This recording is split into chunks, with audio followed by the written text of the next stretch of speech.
पण तो भ्रम आज या सभागृहाचं कामकाज सुरू झाल्यानंतर तुटला. कारण या सभागृहावर त्यांचं प्रचंड प्रेम. आज या सभागृहामध्ये ज्या वेळेला त्या खुर्चीवर त्यांना बघितलं नाही, त्यावेळेला ही वस्तुस्थिती मान्य करून आपल्याला आपल्या या नेत्याच्या शिवाय आयुष्य जगावं लागेल हे दुर्दैवाने आज बोलावं लागतंय.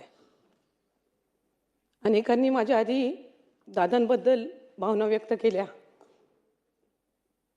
35-40 वर्ष त्यांनी सगळ्यांनी दादांसोबत काम केलं.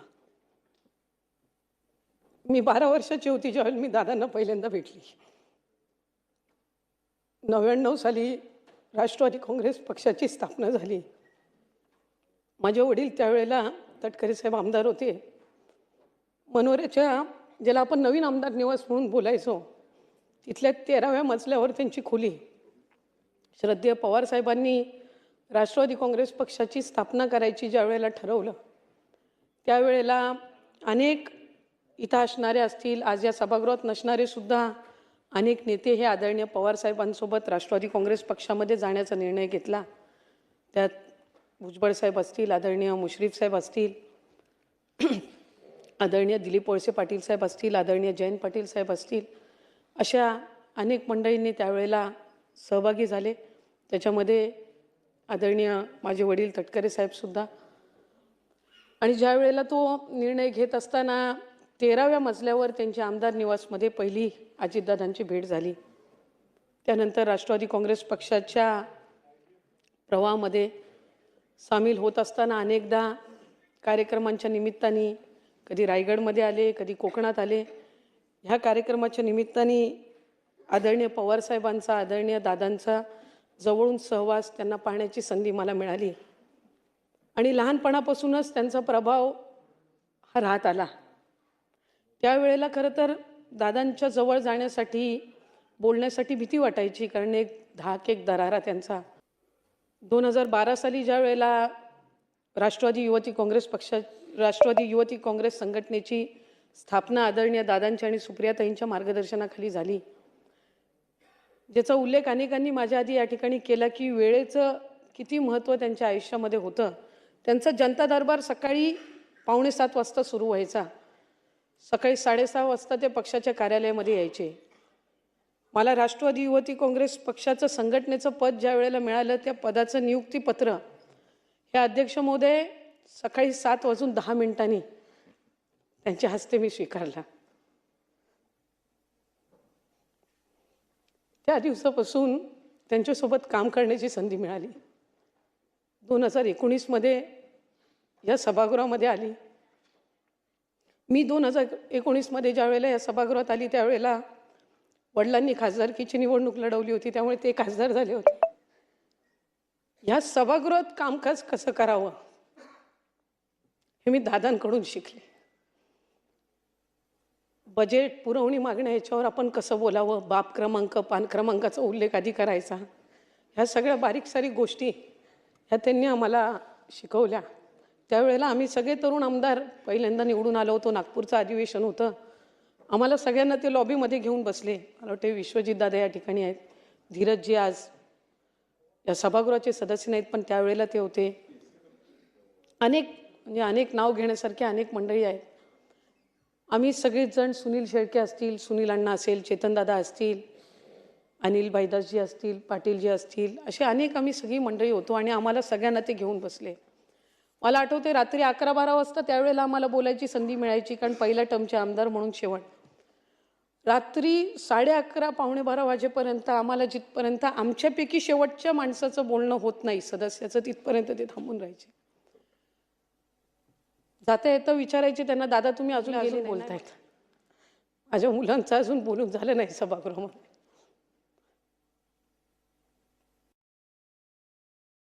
दर मंगळवारी आम्हाला भेटायचे. दर मंगळवारचं जेवण हे आमचं त्यांच्यासोबत असायचं. आणि इतका दांडगा संपर्क, इतकं मार्गदर्शन, इतक्या बारीक सारीक गोष्टीवर त्यांचं लक्ष असायचं. आणि आज ती व्यक्ती आमच्यामध्ये नाही.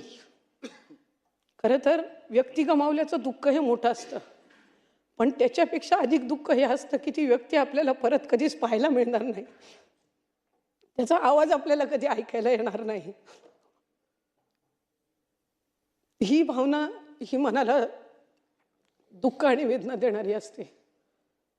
आमच्यासाठी आमचा आधारस्तंभ हरपला, कारण त्यांच्या नेतृत्वाखाली आम्ही काम करत होतो. त्यांची कार्यपद्धती, त्यांची कामाची पद्धत, त्यांचं सगळं कामकाजाची पद्धत ही एक कार्यकर्ता म्हणून कशी आपल्याला आत्मसात करता येईल हा सातत्याने प्रयत्न असायचा. आणि ज्या वेळेला त्यांचं दुःखद निधन झालं त्यावेळेला सगळेच त्यांच्या कामाचं कौतुक करत होते. एक कार्यकर्ता म्हणून वाटायचं की हयातीत जे आम्हाला ऐकायचं होतं त्यांच्याबद्दल की त्यांनी काय केलं या राज्यासाठी, काय केलं या महाराष्ट्रासाठी, ते दुर्दैवाने ते नसताना इतकं ऐकायला मिळतंय की ती कणभर जरी प्रशंसा त्या माणसाच्या हयात असताना झाली असती तर कदाचित आणखीन एक काम करण्याची एक प्रेरणा, प्रोत्साहन त्या निमित्ताने त्यांना मिळालं असतं. कारण ह्या राज्याची सेवा करणं ही त्यांची इच्छापेक्षा त्यांची सवय जास्ती झालेली होती आणि त्या सवयीनुसार ते पहाटेपासून काम करायचे. आम्हाला सगळ्यांना सुद्धा सांगायचे की मंत्रालयामध्ये 3 दिवस हे तुम्ही दिलेच पाहिजेत. सोमवारी आम्ही मंत्रालयामध्ये यायचो, मंगळवारचा अख्खा दिवस त्यांच्यासोबत जायचा, बुधवारचा अख्खा दिवस त्यांच्यासोबत जायचा आणि त्यांच्याशिवाय कधी काम करावं लागेल अशी भावना सुद्धा दुरान्वे सुद्धा मनाला स्पर्श करून कधी गेली नाही. मला आठवतंय 28 जून 2024 रोजी त्यांनी बजेट मांडलं. मुख्यमंत्री लाडकी बहीण योजना त्यांनी त्या बजेटमध्ये जाहीर केली. त्या दिवशी जे जॅकेट त्यांनी घातलं होतं गुलाबी रंगाचं, खरं तो रंग काय फारसा असा त्यांचा काय आवडीचा किंवा अशातला काही भाग नाही, पण ते जे जॅकेट घातलं ते आमच्या आग्रह खातर नंतर 12 जॅकेट तशी शिवून घेतली आणि मग प्रत्येक सभेमध्ये त्या जॅकेटनी ते प्रचाराला यायचे. आपल्या प्रत्येकाचा एक नेता असतो, त्या नेत्याच्या नेतृत्वाखाली आपण काम करत असतो. तो नेता आपला अभिमान असतो, तो नेता आपला माज असतो, ते चांगल्या पद्धतीनं माज असतो. हा आमचा रुबाबदार नेता चालत यायचे, तो रुबाबदारपणा बघून आम्हाला अभिमान वाटायचा आणि आज जात असताना तो रुबाबदार नेता फक्त एकटा गेला नाही, कार्यकर्ता म्हणून आमचा रुबाब आणि माज पण जाताना सोबत घेऊन गेला. आज सुनेत्रा काकींच्या रूपाने आम्ही त्यांना पाहण्याचा प्रयत्न करतो. त्यांची जागा ही कधी कोणी भरून काढू शकणार नाही, कारण जराशे जरी रागवले ओरडले तरी माहिती असायचं की हे वडील जसे आपले ओरडतात, चांगलं काम करण्यासाठी आपल्याला सूचना देतात त्या पद्धतीनं आहे. पण अनेकांनी त्याचा उल्लेख केला की ते थोडं ओरडून बोलले म्हणजे आपलं काम झालं किंवा आपल्याला आणखीन चांगल्या पद्धतीनं काम करण्याच्यासाठीच ते त्या ठिकाणी आपल्याला बोलतात. म्हणून मला वाटत नाही कधी कोणाला त्या गोष्टीबद्दल कधी वाईट वाटलं असेल. उलट आम्हाला आनंदच वाटायचा की बोलले म्हणजे मी जवळची आहे, बोललो म्हणजे मी जवळचा आहे. अशा पद्धतीच्याच भावना ह्या आमच्या सगळ्यांमध्ये असायच्या.